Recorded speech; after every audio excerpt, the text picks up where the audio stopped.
Hey guys, welcome back to Geek Forward. My name's Paul, and today we're taking a look at Opinel Knives, a traditional knife from France, and answering the question, are they still relevant today, or is it just a little bit of nostalgia and a collector's piece?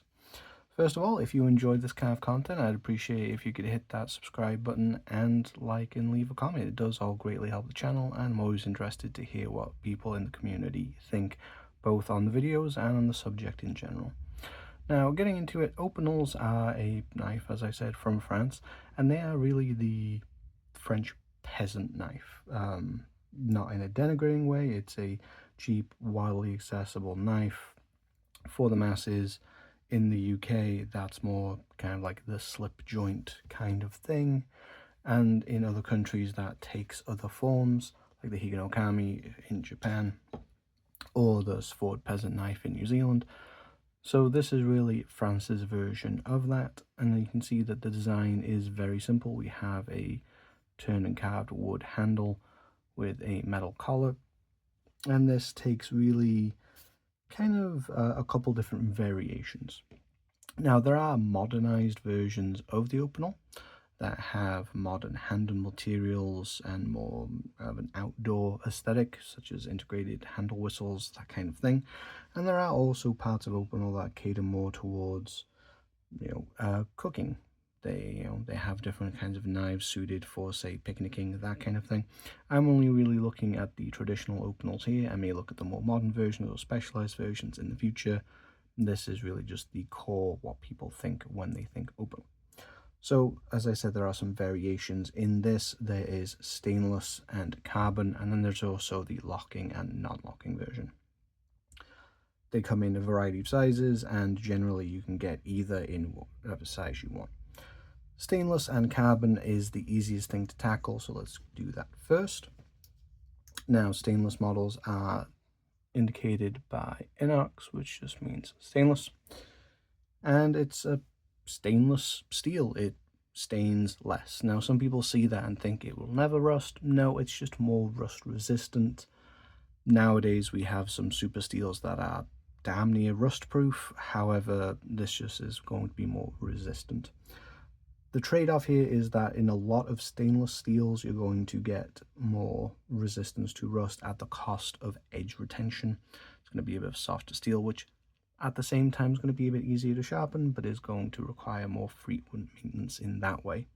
So the carbon steel is going to offer a little bit more hardness, it's going to offer some more retention, but it's then going to need to be babysat a bit more so it doesn't start to develop rust. Now, one of the reasons that Opinels are popular is as a project knife, and one of the simplest, easiest things to do is to get a carbon Opinel and then protect it from rust with forcing a patina. And I've actually done this on mine here, so you can catch that in the light. I did this very simply just by ramming this into an orange overnight, but you can do this in a variety of ways, such as layering on vinegar in patterns using different acidic corrosive substances. And what you're effectively doing is building up a layer of protective patina, which is oxidization of a sort, in order to protect it from the more, metal cancerous version that will destroy the blade. It's just a protective coating that you give it that does also have some, some stylish appearance to it as well.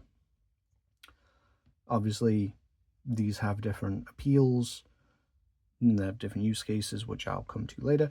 And then the other one is going to be whether it locks or not. This is a non-locking version. We just have a simple metal collar with the pin going through it.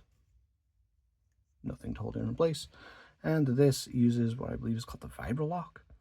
And here we have a much more worked collar that when the blade is open, you actually are able to turn it, and then the collar blocks the turning, the closing of the blade entirely.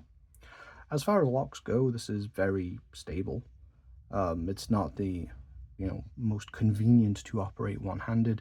You can definitely do it, and whilst it's closed, it is very sturdy, effectively turning this more so than a lot of other locks into more of a fixed blade, actually, which is quite nice. Now, whether or not you want a locking on non-locking knife is really going to be down to laws more than anything. For example, this one, as it's non-locking, is UK legal without needing a good reason. which is why I picked it up. And this one is going to be, depending where you are, more safe just for general tasks. Locks, nice to have, good safety feature. They're not as necessary for a lot of tasks as you might think, but those are the differences. Now, in my general opinion, after having used these knives quite a while, they are nice, comfortable knives. Again, you can get these in a variety of sizes, and I think the general design works just fine. They are designed to be cheap, mass-manufactured blades, and their simple design does show that. You can get these for well under £10, or I guess $10 in the States. I'm not sure how importing works in the States for their prices. And I got these for, I think, like £6 and £7 or £8 per, in the small one, 6. That is incredibly cheap. It's so cheap that these are basically disposable in some ways. And that is a good use case, I think, for these. Not to necessarily encourage disposable cutlery in that extreme sense, but if you were to say go to a country, I'm not sure what France's knife laws are, so I will not comment, but should you go to a country and you want to have a knife on you, but you don't want to risk the travel process of going through flights with a knife that you care about, you can buy a knife locally, use it, and then you can either try and bring it back with you or just leave it, give it to somebody, throw it away, whatever. These are cheap enough that you could definitely use that if they're available where you're going. And as they are very iconic to France, they also make great souvenirs should you visit France and pick one up from the region itself. So some use cases there for travel, both as souvenirs and practical tools. As I've also mentioned previously, as a project knife, very cheap and accessible in that way. The handles are just simple wood, so you can sand them, dye them, carve into them very easily, unlike something like, say, a titanium frame lock, where you're going to start getting a little bit fancy with your anodization, although that is not as difficult as one might think. This is very accessible for somebody that would like to get into modding and practicing very, very cheaply. As far as do they have a place in the modern day? Definitely. All of the things I've mentioned are great reasons to buy an Opinel. If you just want a cheap knife that will cut, or you just want to give somebody a cheap knife that will cut, do it.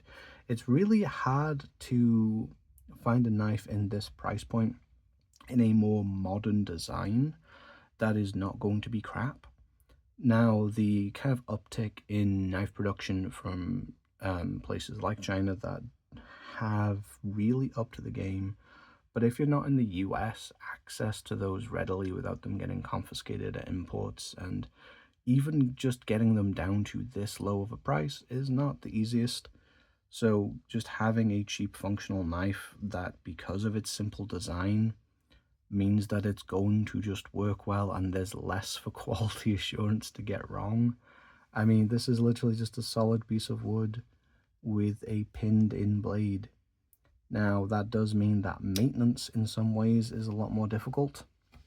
You can't take this apart with a couple of torque screws and give it a good clean and lube, but that's also part of the joy of it. I do think they do have a place, even if that is just collecting traditional knives. I do like having some more traditional style blades, whether it be actual authentically traditional or more traditional style modern production. I think these do have a place, and if you are a collector or you're just looking for a tool knife just to have in a box or a glove box for when you need it, I think Opinel is a solid choice. And if you're interested in seeing different versions of Opinels, if you'd like to see some of the more modern outdoorsy ones on the channel for a specific model review rather than this kind of esoteric brand commentary, let me know in the comment section down below. And let me know what you think of Opinel. Do you have them? Have you avoided them for some reason? Are you a fan of them? And then until next time, I hope you've enjoyed this video, and I'll see you in the next one.